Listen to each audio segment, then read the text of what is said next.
Today, we're going to talk about 3 ways that you can get ready for next school year right now. Hi, I'm Brenda from the Homeschool Files, and I know it's summer, and I know you don't want to think about it because you're off and you want a break. But these 3 little things that you can do, they're not too little, but they're simple, and they're really important, and they'll make your next school year run so much better, I promise you.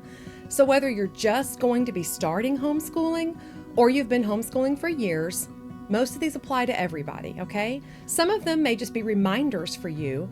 Some of them may be just like, wow, I never thought of that before because I'm new to all this. So I hope that this will help everybody.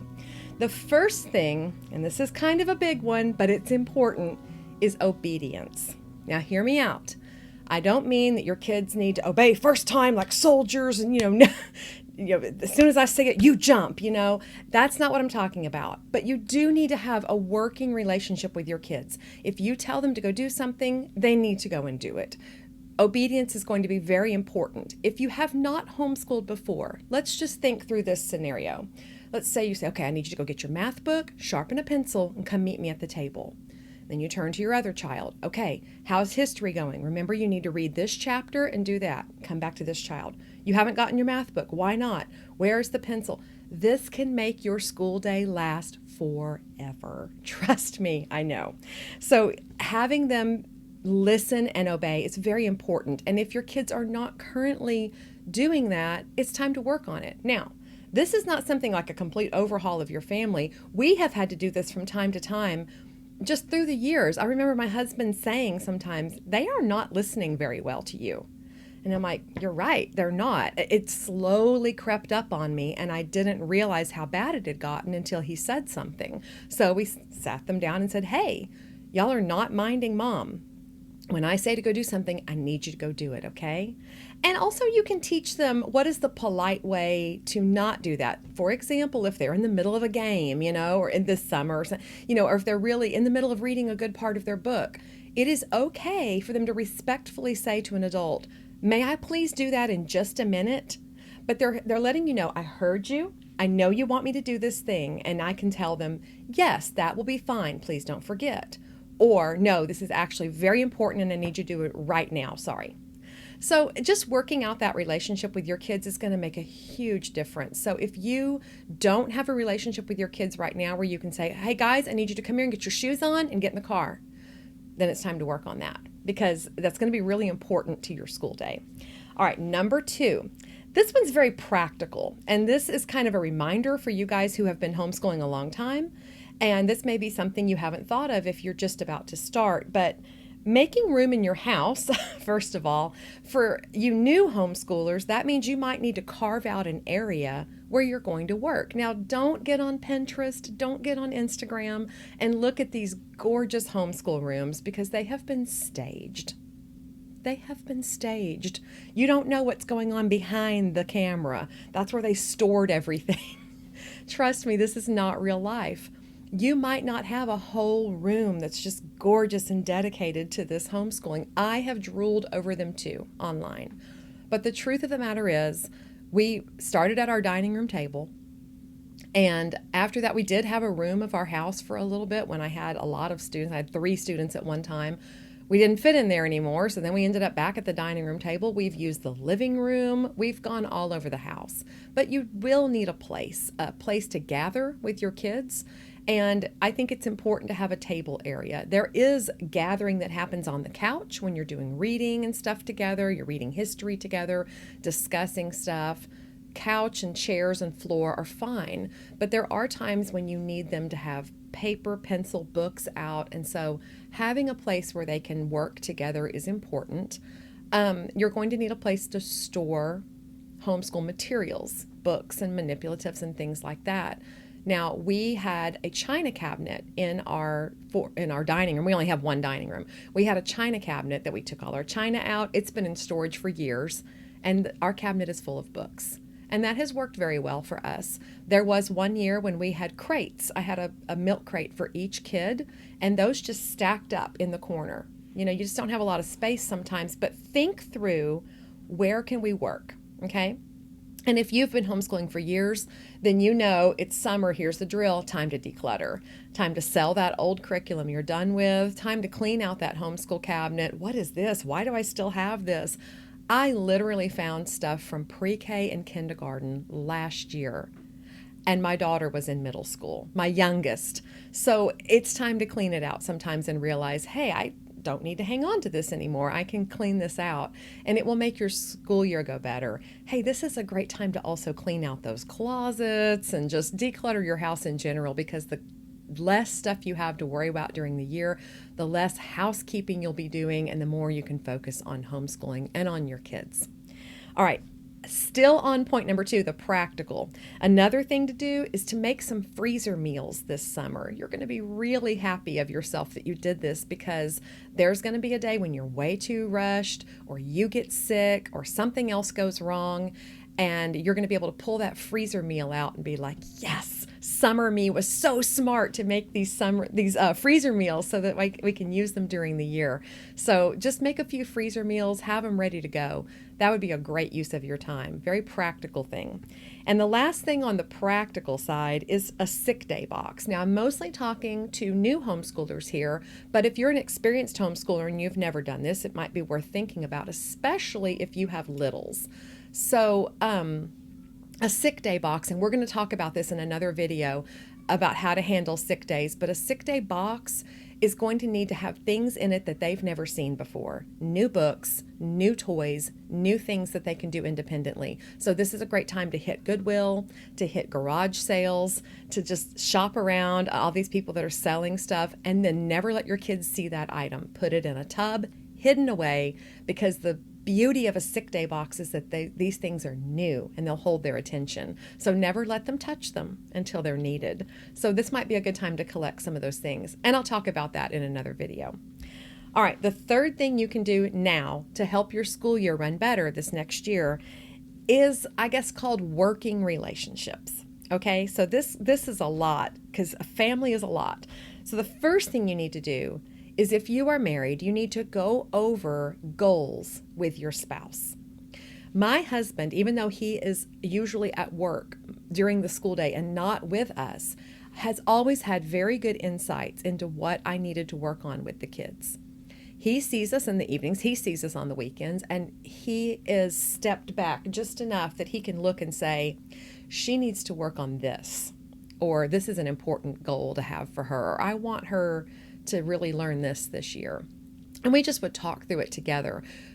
One year, which was the best, we even kind of made a little getaway for our anniversary / working getaway, where we went somewhere for the night and we had just a planning session that next day. That was so nice. I mean, I know we did some fun stuff too, but I'm just saying it was nice to get together, sit down, and think through, what do we want to do this next year with the kids? What is important to focus on? And just so you'll be on the same page. So that's one thing. That's how you start, okay? And then after that is to teach the routines and chores that you're going to need them to know. Now, this is really important for you guys who are just going to be starting homeschool, whether you have been home with your kids this whole time and now you're starting homeschool, like they've been in preschool and little, and now you're about to start formally doing homeschool with them. Or if they've gone to public school or private school and you've not been with them and now you're going to bring them home and homeschool. Okay, this is really important for you guys. So learning the routines and the chores that you're going to need them to be automatic on. So there's a lot of mess around a house when you're homeschooling because you're here a lot. And it's important that you have lots of little hands to help. So think through, what can my kids do by themselves? What are they capable of? Because they may need to do more than they've been doing. You're going to need that help because you're not just cleaning the house anymore, you're also teaching. So you're going to need them. So think through, what can they do? And they may need some instruction. Like, I think so-and-so, this kid can unload the dishwasher, but hey, that's a chore that needs, some teaching. Hey, this is where the glasses go. No, we put them upside down in the cabinet, and here's what you do here. And so whatever you think they're capable of learning, spend the summer teaching them those chores and those routines. Now, routines, I mean things like, where do we put our shoes when we get home? Where does your backpack go? Where does, make your bed in the morning when you get up? Where do you put your pajamas when you get dressed in the morning? Where do you put your towel when you're done with your bath? If you haven't been home a lot with your kids, those little things might not have been being taught, because I know when you're a working mom, I've been there, you just do a lot of it because it's like, it's time for you to get to bed. Just let me do it. And so now they're going to be home, and it's time for them to learn to do those things, to become self-sufficient. It's going to help you a lot. So think through those things that you want them to learn this summer and start kind of practicing and working on them, and really praise their efforts. All right, another thing for working relationships is this is going to be a new way of working together. When we first started homeschooling, the summer before we started, I kind of just accidentally happened on this, but I want to pass it along because it was powerful. I got some arts and craft books, okay? They weren't art, really. It's more like crafts, the difference. I mean, art is more like free and expressive, and craft is like cut this out, glue this together. I had these craft books, and my kids were 7 and 3. Yep, 7 and 3. And so this was the first time we had ever sat at the table together to try to work on something at the same time like this, a formal thing. And it was just crafts, like it didn't matter. But we learned so much that summer because I was like, okay, it's time to do crafts, come on. And we got to the table together, and they had to wait. While I explained something to the 7-year-old, the 3-year-old had to be patient. And while I helped the 3-year-old cut something out, the 7-year-old had to be independent. And so it was a very important thing. And when we started the actual school year, I realized the power of what we had done. And I'm like, wow, that really helped us know how to sit at this table and work on something together. So my suggestion to you is art journals. If your kids like art at all, if you like art, and don't worry, there's no glitter involved, but art journals are an amazing thing to do over the summer. We have done them many, many summers. Just get on Pinterest and type in art journal ideas, and you get just a mixed media spiral bound art book from Hobby Lobby, pretty big size. And you sit down once a day or several times a week, and you do an art journal page, and you already have stuff prepped and cut and have the materials out, and be like, this is what we're doing today, and just explain it, and then just let them go. But everyone's like, could you please pass me the scissors? Oh, we spilled that glue, let's wipe it up, and you're just working together at the table. It's not important. It's not like for a grade. It's something just kind of fun, but it still establishes that we're sitting at the table working together kind of relationship. And so I think that's a really powerful way to kind of ease into homeschooling. And I just wanted to pass that along. Another thing, since this is going to be a new way of life to you, is to sit on the couch and read out loud to the kids all together. Now, they don't all have to sit quietly, sitting on the couch, silently listening to you. Most homeschool families will tell you that some kids are sitting on the floor playing Legos, someone's in your lap, someone's over here turning flips. But the point is, gather everybody together and read to them, every day or every night before bed or something like that. Another thing you could do with that is have a morning basket or a bedtime basket. Now, morning baskets are the brainchild, I believe, of Jessica Waldock from the Waldock Way.